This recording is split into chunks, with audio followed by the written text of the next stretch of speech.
straight off the bat, episode 2 of The Christian Objectivist. Roe v. Wade. Roe versus Wade in Australia. Those Aussies that say Roe versus Wade, that versus part in Australian legal terms, that versus equivalent in Australia is called and. So Roe and Wade. Roe and Wade. So anyway, the Supreme Court, they decided, and they decided what? Well, all these women are going to be at risk, and the activists which got Roe v. Wade enacted in 1973,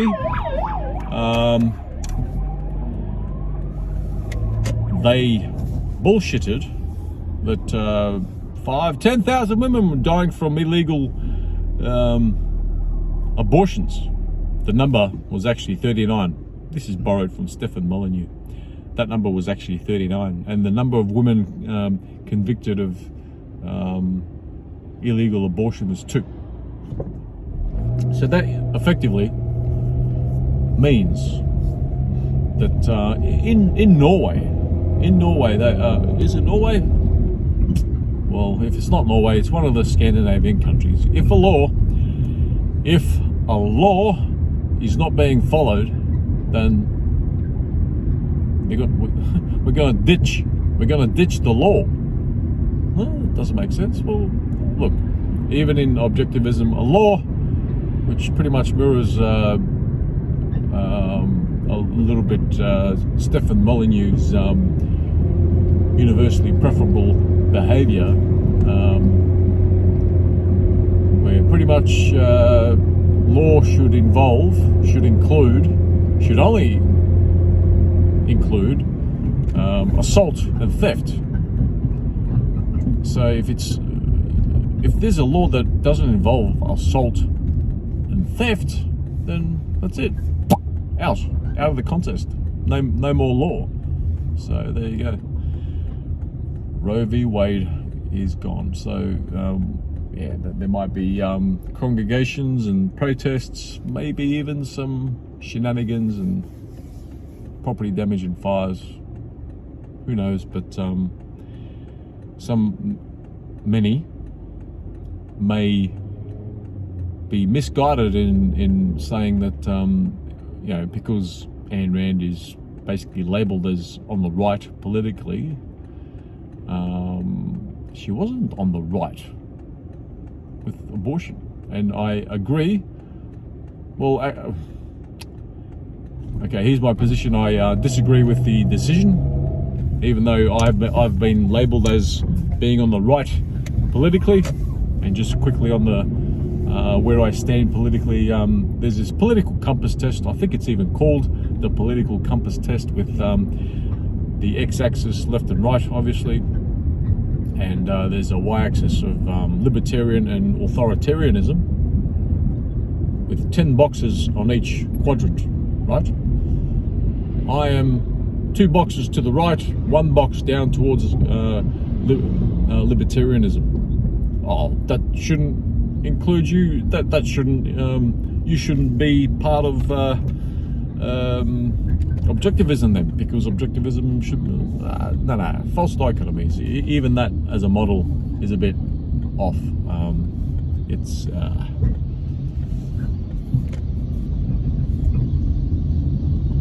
Don't know where I'm going. All right, so I'm pretty much in the center.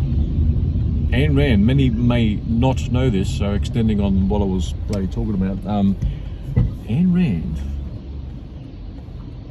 was not pro-life. She was pro-choice. Stupid terms, but we're stuck with them. And part of this video is I'm going to attempt to uncover a third category of abortion. I sort of had, in a way, how I'm going to do this, but actually, in reality, I'm going to unpack it as I'm I'm unpacking it, right? but I'm going to package it as I'm unpacking right here, right now. So, yeah, because as I'm saying all this, oh shit, what am I going to call this third position on abortion? This is carrying on my theme of a third category of vaccination stance. There's anti-vax and there's pro-vax. I think that's pretty much the standard categorizations. And my third stance, which I've talked about, commented on, wrote about, AVAX. In my 13,000 hours of independent health research, not many of those hours, probably 1,000 hours actually, into vaccines, because I got involved into the whole anti-vax shite, and something didn't sit quite right. I thought, no. Third category was ended up being AVAX, because vaccines they may harm us. They may. It's not definitive, but they also don't help us. They don't harm or help us. They're a nothing burger. They're but the objectivists, the professionals, the researchers, the scientists, it's all empirical evidence, reason, and the like. No. The objectivity in vaccine research and development has been shit. So that's my stance. So AVAX is the third stance in the vaccination crowd, and I've extended the talk on the vax stuff because as I'm talking, I'm trying to think, what the heck am I going to call this third stance in abortion? Shit, mate. So Ayn Rand was pro-choice. Okay. Once the umbilical cord gets cut and then the baby is harmed, that's when the assault or murder happens.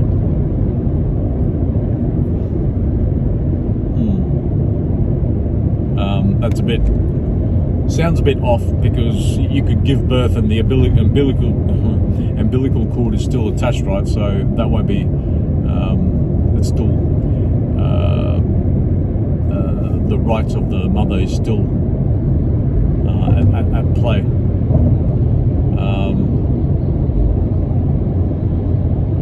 That I haven't actually thought about that much. See the unpack. When you unpack stuff, you find these little bits that should belong somewhere, and then you don't know what to do with them. Don't know what to do with. The kid is born. The umbilical cord is attached, and now the mother still has a choice to abort, to post-birth abortion. Shit. That's a Jewish thing. Umbilical cord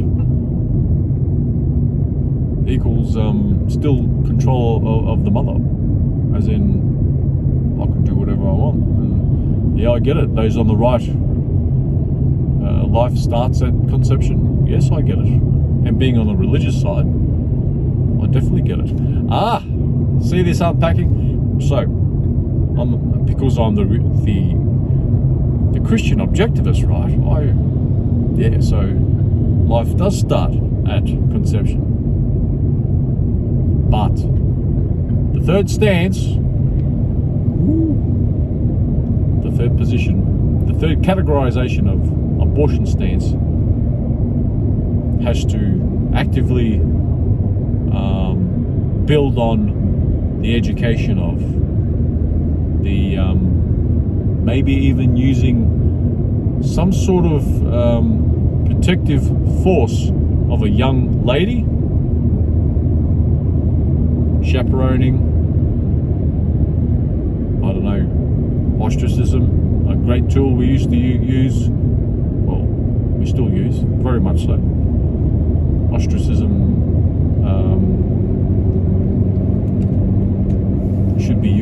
much more than any other overt force. I call ostracism like a force with tears, guilt. I don't know. So I'm still building up to what I'm going to call it. So the third category is yes, you can abort, but you know that life starts at conception. If you abort, you're just killing a developing baby. Here's the Christian side, the objectivist side.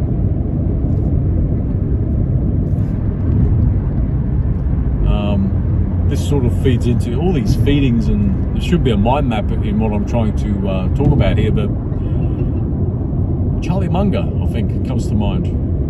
Yes, financially, one of my, because I mentioned in the introduction video, some of my current content consumption and influences, also influencing me on the economic side, and very philosophical chap, Robert Breedlove. He's a Bitcoiner, but he's not just buying Bitcoin, he's very intellectual and that sort of thing. So from Charlie Munger, I heard from him about Charlie Munger. I was aware of Charlie Munger, but he just the other month, back to top of mind awareness, Charlie Munger once said, show me the incentive and I'll show you the outcome. And if the incentive or the to have riskless or limitless, risk-free,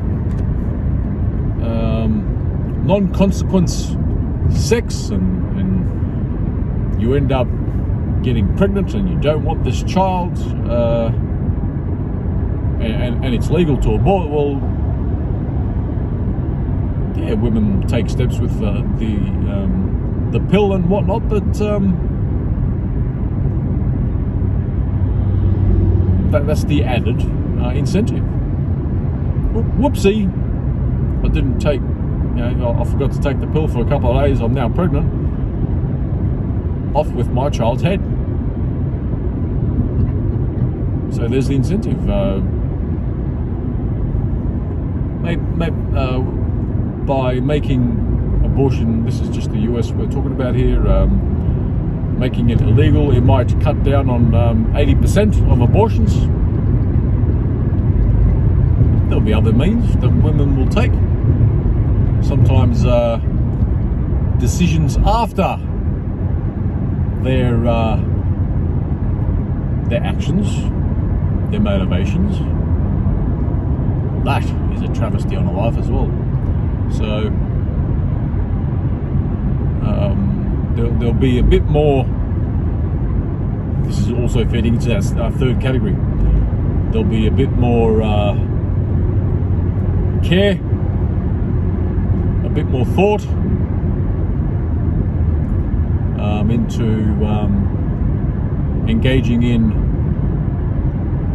less thought out consequences of having that sexual encounter or relationship which the lady doesn't really want.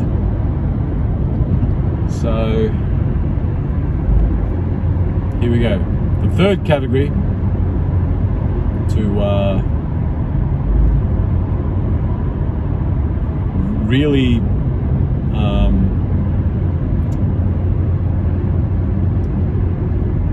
the whole chaperoning and the education and the ostracism and the pressure, family pressure on, what if a lady is 29 years old? She can't be chaperoned, right? So, but being illegal, you will. The lady does put that penny between the knees, and there'll be less risk taken. From the Christian point of view, more commitment, hopefully marriage equals a better family environment, a better world for that child coming into the world. So the third category, we got the pro-choice, we got the pro-life. Going on the pro theme, I still don't know what to bloody call it. The third category of the abortion stance is pro-human.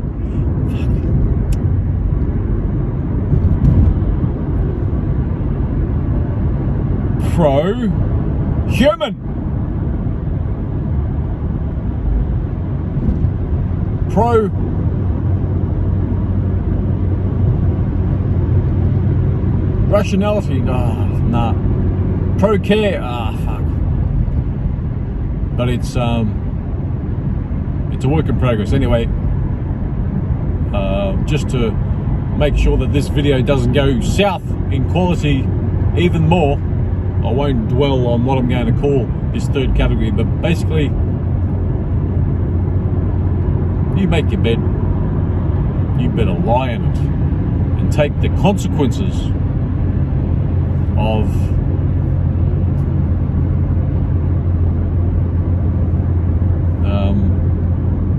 conceiving. And now you look, 9-year-olds know about the birds and the bees. The mechanics more likely, less so the emotionals. But there's a 17-year-old, there's a 29-year-old, come on. There'll be the decisions made with sexual activity will be a bit more careful. Pro-care? Pro-child? Pro-child? Okay, why not? Pro-child. So, so pro-child would probably feed into the whole, but what if a woman is raped? Oh, come on, we can do better than this. A rape happens, there's concealed ovulation, 3 days out of 28 days, what's that, 12%? Let's just say 12% chance of pregnancy in that respect, plus even within that 12% in the whole month chance, you got a 16% chance of being pregnant by having sex, being assaulted, raped in those 3 days. So effectively, I can't conceptualize the chances. So if someone gets raped, like a poor lady gets raped, the chances of getting pregnant is pretty much 1 or 2% chance. So I'm not sure about some of the numbers in